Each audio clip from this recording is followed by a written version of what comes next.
Election commission के तमाम ज़ाब्तों के ऊपर अमल दरामद को यकीनी बनाया जाए, तमाम जमातों के तहफ़्फ़ुज़ात को सामने रखा जाए।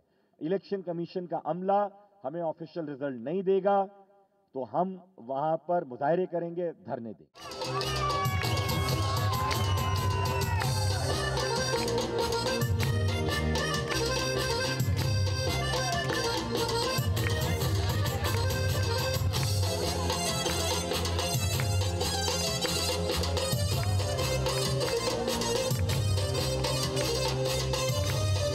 जिम्मेदारी इमरान खान और पाकिस्तान तहरीक इंसाफ के कंधों पर आई है। माशी हालात बहुत ख़राब हैं, फिस्कल डेफिसिट बहुत बड़ा है, सरकुलर डेट बहुत ज़्यादा है, डॉलर का रेट टू पाकिस्तान रुपी बेइंतहा बढ़ चुका है, डेट फॉरेन डेट बेइंतहा बढ़ चुकी है, तो लिहाजा ये आसान वक्त नहीं है। खान साहब माशाल्लाह हमारे वज़ीर आज़म बन चुके हैं, हम उनकी खुशी सेलिब्रेट करने आए यहाँ पे। जिस तरह आप देख रहे हैं तमाम लोगों ने खान साहब के लिए जितनी जद्दोजहद की है माशाल्लाह वो कामयाब हो गई है, रंग ले आई है।